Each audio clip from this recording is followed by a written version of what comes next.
دینی خطبات و دینی تقاریر اور اسلامی معلومات کے لیے ہمارے سوشل نیٹ ورک شیخ رفیع اللہ علیوی کو فالو کرنا نہ بھولیں اور اپنے دوست احباب کے ساتھ بھی ضرور شیئر کیجیے۔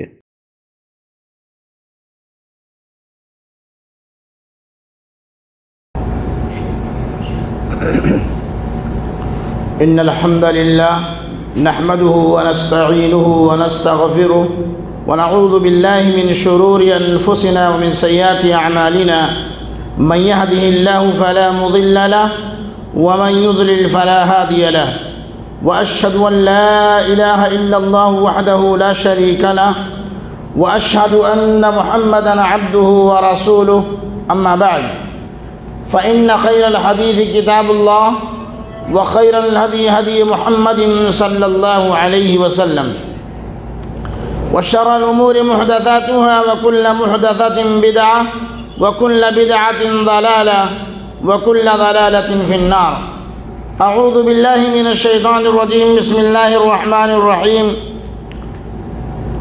ولا تمشي في الأرض مرحا إنك لن تخرق الأرض ولن تبلغ الجبال طولا كل ذلك كان سيئه عند ربك مكروها وقال الله سبحانه وتعالى والله لا يحب المتكبرين۔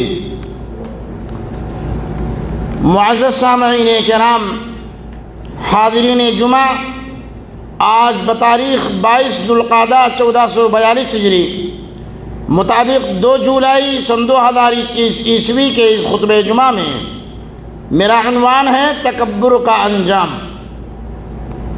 اولاً تمام تعریف اس اللہ رب العالمین کے لیے لائق زیبا ہے جو ساری کائنات کا خالق کائنات مالک کن ہے۔ میرے بھائیوں، درود و سلام نازل ہو تمام انبیاء کرام پر اور خصوصیت کے ساتھ ہمارے آخری نبی جناب محمد رسول اللہ صلی اللہ علیہ وسلم پر۔ ابھی جو میں نے خطبہ مسنونہ کے بعد جس آیت کریمہ کی تلاوت کی ہے، آئیے پہلے اس کا ترجمہ سنتے ہیں پھر آگے بڑھتے ہیں۔ اللہ رب العالمین سورہ بنی اسرائیل کی اس آیت کریمہ کے اندر جو 37 اور 38 آیت ہے، اللہ رب العالمین فرماتے ہیں کہ وَلَا تَمْشِ فِي الْأَرْضِ مَرْحًا إِنَّكَ لَن تَخْرِقَ الْأَرْضَ وَلَن تَبْلُغَ الْجِبَالَ طُولًا، اور زمین میں اکڑ کر نہ چڑھ کہ نہ تو زمین کو پھاڑ سکتا ہے اور نہ لمبائی میں پہاڑوں کو پہنچ سکتا ہے۔ ان سب کاموں کی برائی تیرے رب کے نزدیک سخت ناپسند ہے۔ میرے بھائیوں، عروج و نسل و نسب پر غرور بے معنی، عروج و نسل و نسب پر غرور بے معنی عمل ملے گا قیامت میں خاندان نہیں۔ تکبر بے حد خطرناک مرض ہے۔ یہ ایسا مرض ہے کہ جس کو دبوچتا ہے نہ صرف اس کی اخلاقیات کو مارتا ہے بلکہ اس کی ایمانیات پر بھی کاری وار کرتا ہے۔ یہ ایسا مرض ہے کہ بڑے بڑے ابدال اور بڑے بڑے لوگ بڑے بڑے مشائخ کو چشمے زدن میں فاسقوں اور گمراہوں کی صف میں لا کھڑا کرتا ہے۔ لاکھوں برس تک عبادت کرنے والوں کو جب اس نے دبوچا تو صرف فاسق اور گمراہ ہی نہیں کیا بلکہ کافر اور مشرک بنا دیا۔ عبادت میں فرشتوں کے استاد ابلیس نے کامل 60 لاکھ برس تک اللہ کی عبادت کی تھی۔ زمین کا کوئی گوشہ، زمین کا کوئی کونا اور ایسا نہ تھا کہ جہاں اس نے سر نہ رگڑا ہو۔ روئے زمین کا چپا چپا اس کے سجدوں کا گواہ ہے، مگر جب اس نے اللہ کی نافرمانی کی اور حضرت آدم علیہ السلام کو سجدہ کرنے سے انکار کیا تو اللہ رب العالمین نے اس کو رادِ درگاہ کر دیا، دھتکار دیا، اس کو پھٹکار دیا اور بھگا دیا۔ اس کو اپنے دربار سے اس کی لاکھوں برس کی عبادتیں رائے گاہ اور بیکار گئیں، کچھ کام نہ آئیں۔ اس کی عبادتیں اور اس کی ریاضتیں۔ کہنے کا مطلب یہ ہے میرے بھائیوں، تکبر بہت بری چیز ہے۔ انسان کو کبھی گھمنڈ، کبھی اترا کے نہیں چلنا چاہیے، کبھی تکبر نہیں کرنی چاہیے، نہیں تو آپ کی ساری عبادتیں، ساری محنتیں بیکار رہیں گی۔ تکبر صرف اللہ کو زیبا ہے، انسان کو نہیں۔ گیا شیطان مارا ایک سجدے کے نہ کرنے سے، اگر لاکھوں برس سجدے میں سر مارا تو کیا مارا؟ قرآن نے ابلیس کی سرکشی کو بیان کیا ہے اور فرمایا وَإِذْ قُلْنَا لِلْمَلَائِكَةِ اسْجُدُوا لِآدَمَ فَسَجَدُوا إِلَّا إِبْلِيسَ أَبَى وَاسْتَكْبَرَ وَكَانَ مِنَ الْكَافِرِينَ۔ اسی لیے میرے بھائیوں، میں کہا کرتا ہوں کہ آپ اپنی نمازوں پہ غرور نہ کرو۔ جو لوگ پابندی کے ساتھ نماز پڑھتے ہیں، عبادتیں کرتے ہیں، ان کو اپنی عبادتوں پر، اپنی نمازوں پر، اپنے صدقہ و خیرات پر غرور نہیں کرنی چاہیے۔ اگر اللہ نے تمہیں 5 وقتہ نماز، ذکر و اذکار کی توفیق دے رکھی ہے تو اس توفیق خدا بندی پر غرور نہ کرو اور بے نمازیوں کو حقیر و کمتر نہ سمجھو۔ کیا پتہ آج جسے ہم حقیر سمجھ رہے ہیں کل وہ اللہ کے دربار میں عزت و عظمت والا ہو۔ ممکن ہے کہ اس کی کوئی ادا اللہ رب العالمین کو بھا جائے اور اس کو جنت کا پروانہ مل جائے، اور ہم اپنے کسی بڑے گناہ کی وجہ سے دوزخ کے مستحق ٹھہر جائیں۔ حضرت ابو بکر صدیق رضی اللہ تعالی عنہ کا ارشاد ہے، نبی کریم صلی اللہ علیہ وسلم نے فرمایا کہ کسی مسلمان کو حقیر مت سمجھو کہ صغیر مسلمان بھی اللہ رب العالمین کے نزدیک کبیر ہے، اللہ کے نزدیک بڑا ہے۔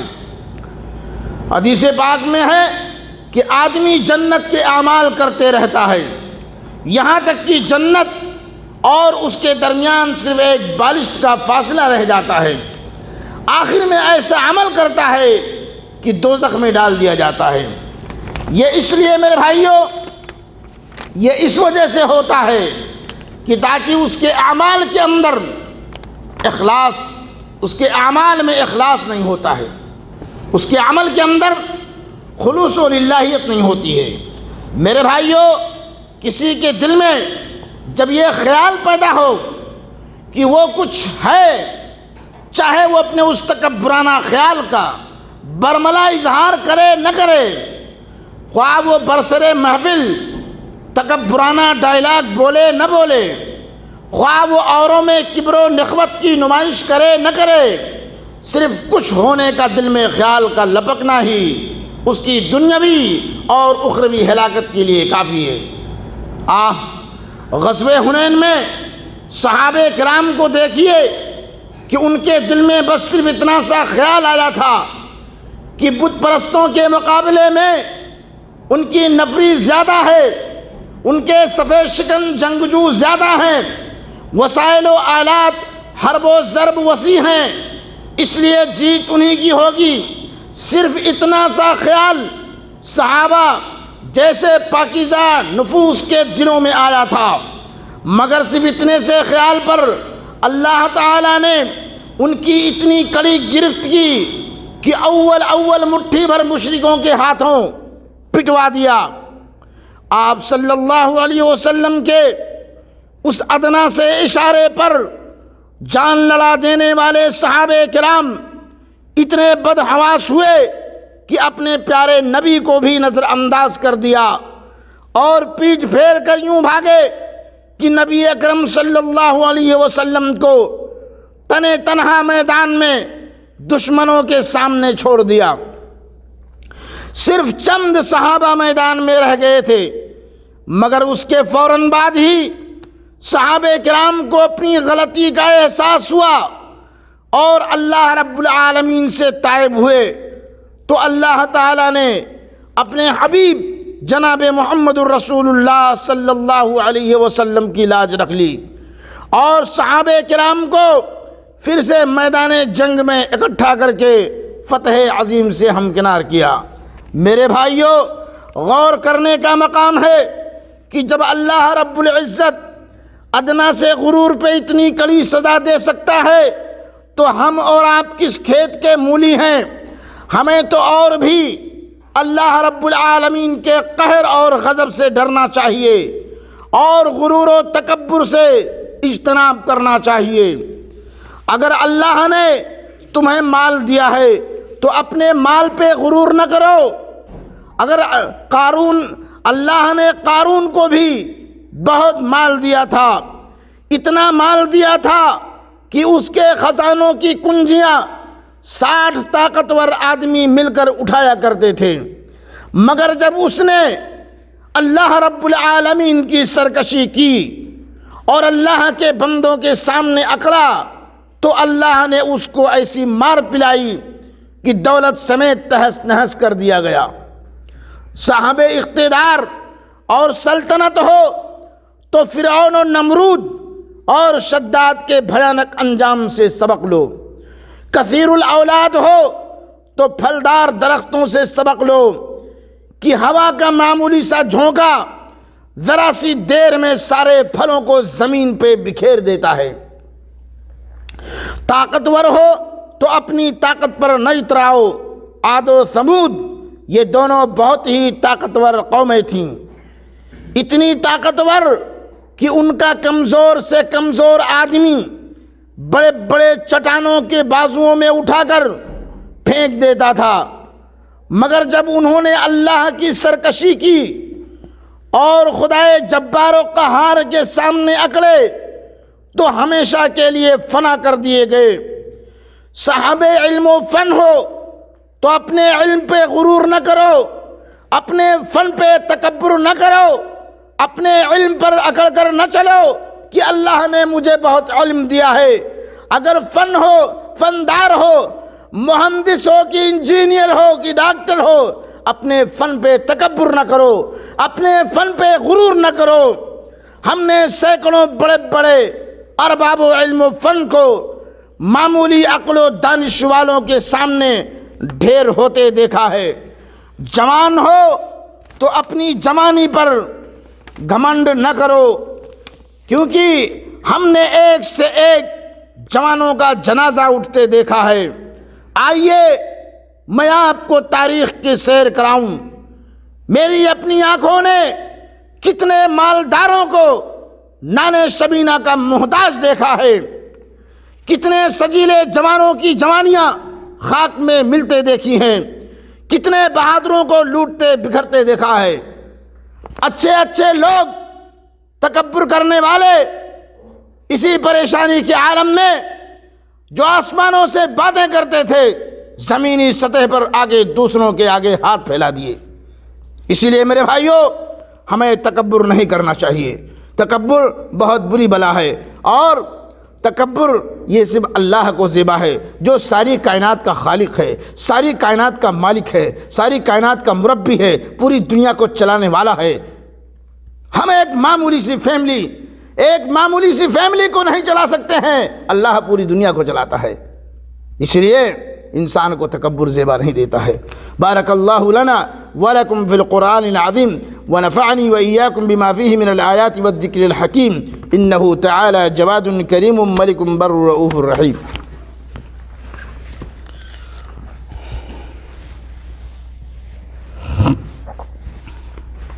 الحمد للہ علی احسانی والشکر له على توفیقی وامتنانی واشهد ان لا الہ الا اللہ وحدہ لا شریک له تعظیما لشانی واشهد ان محمدا عبدہ ورسولہ اما بعد۔ میرے بھائیوں، میں آپ کو دور کیوں لے چلوں؟ میرے علم میں کتنے پھولوں کو شرما دینے والے چہرے تھے۔ اللہ نے ایسا بلا کا حسن دیا تھا کہ یوں لگتا تھا جیسے کبھی ڈھلے گا نہیں، اور یوں ہی ہمیشہ تازہ و شاداب رہے گا، مگر وقت کے تھپیڑوں نے ایسی مار پلائی کہ چند ہی سالوں میں یوں مرجھا گئے کہ اب دور دور تک ان کے حسن و جمال کا سراغ تک نہیں ملتا۔ طارق ابن ثاقب نے بہت اچھا کہا ہے، تازگی پہ تم اپنی اس قدر نہ اتراؤ، تازگی پہ تم اپنی اس قدر نہ اتراؤ، پھول بن کے مرجھانا ہے کلی کا مستقبل۔ اللہ رب العزت نے انسانوں کو مٹی سے پیدا کیا تاکہ اس کے سامنے اکڑے نہیں، اس کے سامنے سرکشی نہ کرے، اور اس کے زمین پر فساد نہ پھیلائے، اور اس کے بندوں سے فرعون کے انداز میں نہ ملے۔ مگر یہ عجیب بات ہے کہ انسان غرور کرتا ہے، انسان تکبر کرتا ہے، انسان گھمنڈ کرتا ہے اور اپنے قول و فعل سے یوں باور کراتا ہے کہ گویا وہ کبھی مرے گا نہیں، حالانکہ دونوں جہانوں کی ہر چیز اللہ کے حضور سجدہ ریز ہے اور ہمیں بزبان حال پکار کر کہہ رہی ہے کہ دیکھو غرور نہ کرو، غرور صرف اللہ کا حق ہے، تکبر صرف اللہ رب العزت کو زیب دیتا ہے کہ انسان کی نگاہوں میں طاقت کی بغیر کسی آلہ کے چند منٹ تک سورج سے نگاہیں ملا سکے، مگر ساری دنیا کو ساری روشنی بانٹنے والا سورج اور اپنی برق ریز مسکراہٹوں سے دنیا کی نگاہوں کو خیرہ کر دینے والا سورج ہر روز ڈوبتے ہوئے ہمیں یہ پیغام دیتا ہے کہ اتنی بھاری بھرکم اور سپر پاور ہونے کے باوجود میری کوئی حیثیت نہیں۔ جب مجھ کو اپنی ذات پہ غرور نہیں تو تم کون ہوتے ہو اکڑنے والے؟ میرے سامنے جسمانی طور پر تمہاری کوئی حیثیت نہیں۔ یہ بلند و بالا درخت، یہ فلک پیما پہاڑ، یہ چنگھاڑتے دریا، یہ نیلگوں آسمان، سبھی تم ہمیں بزبان حال پکار کر کہہ رہے ہیں جناب بحر کو دیکھو یہ کیسا سر اٹھاتا ہے، تکبر وہ بری شے ہے جو فوراً ٹوٹ جاتا ہے۔ آپ نے بڑے بڑے درختوں کو دیکھا ہوگا کہ ہوا کے معمولی جھونکوں سے بھی سر نیاز جھکانے لگتے ہیں اور جو جھکتے نہیں وہ ٹوٹ جاتے ہیں۔ ایسے ہی لوگ اللہ رب العالمین کے عجز و قصور کا اعتراف نہیں کرتے اور خدا کی عطا کردہ نعمتوں پر غرور کرتے ہیں تو اللہ جلد ہی ان کے غرور کا خاتمہ کر دیتا ہے۔ دعا ہے کہ اللہ تعالی ہم سب کو تواضع خاکساری کی توفیق عطا فرما اور غرور و تکبر سے اللہ ہم تمام مسلمانوں کو محفوظ رکھے، اس لیے کہ غرور اور تکبر میرے بھائیوں بہت بری بلا ہے۔ اللہ تعالی ہم سبھی مسلمانوں کو اس بری بلا سے محفوظ رکھے، اور جو ہمارے درمیان بیمار ہیں اللہ انہیں تو شفاء کاملہ اور عاجلہ عطا فرما، جو پریشان ہیں اللہ ان کی پریشانی کو دور عطا فرما، جو روزی روٹی کے سلسلے میں پریشان ہیں اللہ انہیں حق حلال کی روزی عطا فرما، اللہ جو صاحب اولاد ہیں ان کی اولاد کو نیک اور صالح بنا، اور جو بے اولاد ہیں اللہ تعالیٰ انہیں تو صاحب اولاد عطا فرما۔ اللہ یہ جو بیماری ہے اس بیماری کو اس دنیا سے خاتمہ فرما۔ اللہ رب العالمین یہاں کے ولایت امور، یہاں کے ذمہ داروں کو اللہ تعالیٰ دن دونی رات چوگنی ترقی عطا فرما، ان کے عمر میں ان کے علم و عمل میں اللہ رب العالمین تو برکت عطا فرما۔ عباد اللہ ان اللہ یأمر بالعدل والإحسان وإیتاء ذی القربى وینہی عن الفحشاء والمنکر والبغی یعظکم لعلکم تذکرون فاذکروا اللہ یذکرکم وادعوہ یستجب لکم ولذکر اللہ اکبر واللہ یعلم ما تصنعون وآخر دعوانا ان الحمد للہ رب العالمین۔